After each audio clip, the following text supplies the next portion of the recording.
Mabibi na mabwana, bingwa tiba asili ya Afrika Dr. Imani Mandoto. Siku ya leo ni mwendelezo wa kupeana elimu juu ya vipindi vyetu vya uganga wa jadi. Na siku ya leo nataka nikupe elimu ya mstari mwembamba unaotofautisha kati ya mganga wa jadi na mchawi. Ieleweke, katika uganga wa jadi na tiba za asili yupo mtu anaitwa mganga. Mganga ni nani? Mganga ni mtu anayetumia majini na mizimu kuweza kuwasaidia watu. Mganga ni mtu ambaye mwenye uwezo wa kutumia nguvu za majini na mizimu kuweza kuwasaidia watu. Mchawi naye ni mtu wa vipi? Mchawi naye ni mtu vile vile anayetumia nguvu za mizimu na majini kuweza kuwazuru watu. Kwa hiyo pana mstari mdogo sana inaomtofautisha kati ya mganga wa jadi na mchawi. Ukishindwa kuitofautisha vizuri mistari hiyo, unaweza ukachanganya. Na ndio maana unasikia kuna mtu anakuambia nitakwenda kukuloga, nitakwenda kwa mganga kwenda kukuonyesha. Unaweza ukajiuliza, kama mganga kazi yake ni kutibu, kwa nini kuna mtu anasema nitakwenda kwa mganga kwenda kukutia adabu? Kwa hiyo hiyo ndio mada yangu siku ya leo, ninataka nikuelimishe ili upate kuelewa kwamba kuna mstari mwembamba sana unemtofautisha kati ya mganga wa jadi na mchawi. Kwa sababu ukimfuata mchawi utamkuta ana pembe. Ukienda kwa mganga naye pia utamkuta ana pembe.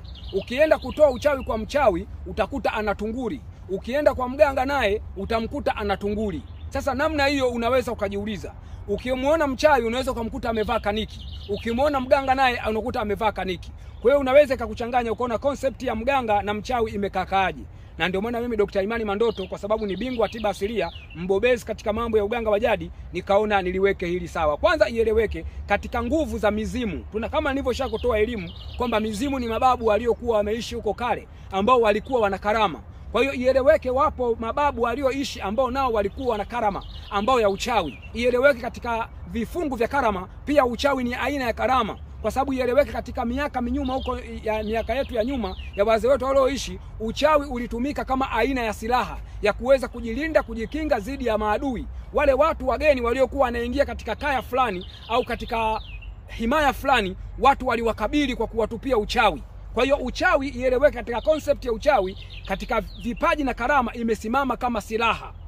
Silaha ya kuweza kujikinga dhidi ya mtu.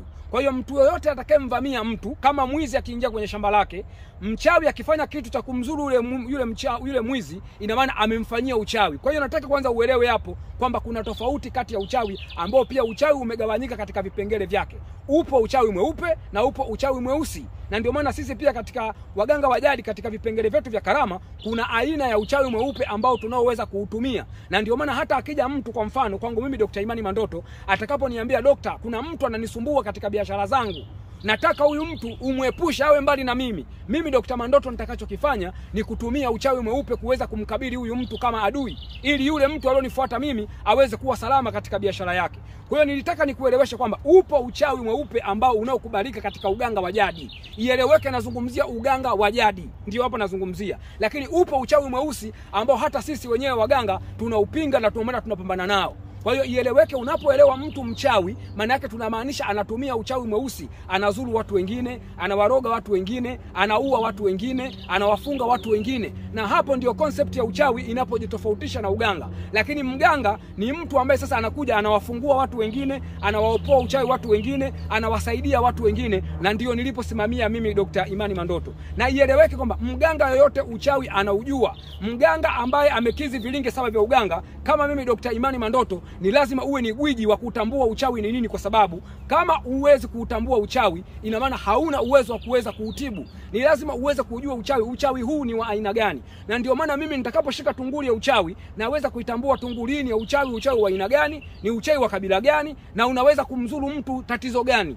Na ndio maana naweza kujua kwamba kama aina hii ya uchawi ndio huu na ni wa kabila fulani, basi tunautibu kwa dawa hii, kwa tunguli hii, kwa miti hii. Kwa sababu ieleweke, uchawi ni miti na vingira, uganga nao ni miti na vingira. Tunaposema vingira, maana yake tunamaanisha ni vile vitu vinavyofanya kibuyu kiitwe tunguli.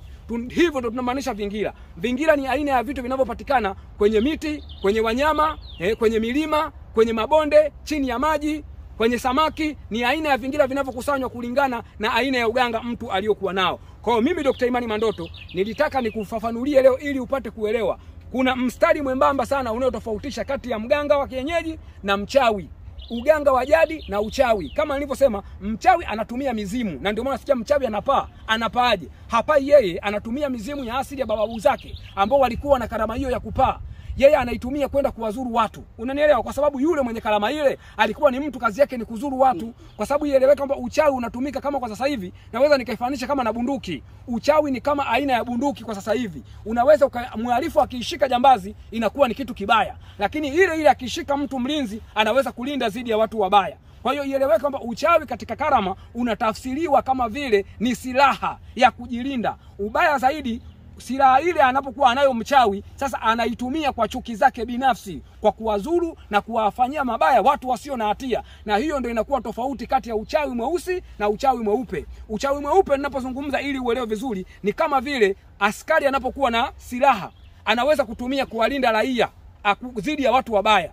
Askari wa wanyamapori anaweza kuwa na silaha akawalinda watu wanaokwenda mbugani dhidi ya wanyama shambulizi wasiweze kuwashambulia. Vivyo hivyo, lakini silaha hiyo atakapoishika mtu ambaye ni jambazi, atakwenda kuingia kwa watu wenye haki akaweza kuwaua na kuwachukulia mali zao. Kwa hiyo ndio tofauti kati ya uchawi mweupe na uchawi mweusi, ni matumizi. Mtu akitumia kwa kuwazuru watu wasio na hatia, huo unakuwa ni uchawi mweusi. Lakini endapo ikitumika kuwalinda watu wengine dhidi ya wale wabaya, inakuwa ni uchawi mweupe na inakuwa ni kitu kinachokubalika. Kwa hiyo huo ndio mstari mdogo unaotofautisha kati ya uchawi na uganga wa jadi. Mpaka hapo naamini utakuwa umepata elimu ya kutosha, na naamini Mwenyezi Mungu amenijalia kunipa karama hiyo ya kukuelewesha wewe, na naamini unakuwa umeelewa kwa kile nilichokusudia upate kukielewa. Ni bingwa tiba asilia Afrika, Dr. Imani Mandoto, lakini ni kuombe uendelee kusubscribe channel yetu hii, uendelee kushare video zetu, uendelee kuwashirikisha watu wengine wapate maarifa kama haya, ili waweze kupata elimu ya kutosha, ili waweze kutofautisha baina ya uchawi na uganga, ili waweze kujua watakapoona tunguli ya kichawi wajue huo ni uchawi, watakapoona tunguli ya uganga waweze kujua huo ni uganga, na ili kuondoa watu zile sintofahamu ya kuweza kuonekana kwamba mtu akionekana na tunguli tu huyo ni mchawi. Nataka niwaelimishe kwamba wapo watu wana tunguli kwa ajili ya kujifanyia